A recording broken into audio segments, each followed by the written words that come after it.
the Chief Governor of Abia State, Dr. Permit and to request.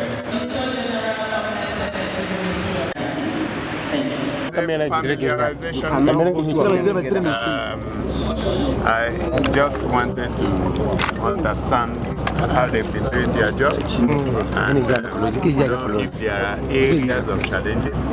I also communicate my vision clearly to them. So it was a very good meeting. It was a meeting of brothers and sisters. So it was not.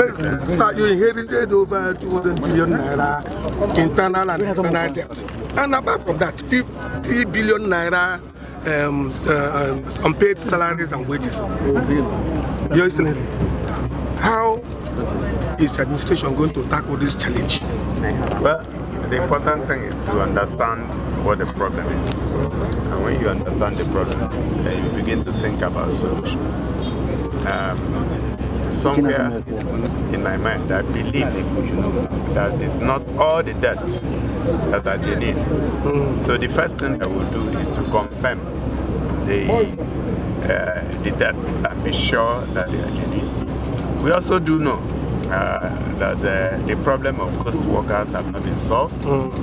So solve that problem through a forensic audit of the head count and then the accounts, and then we'll move from there.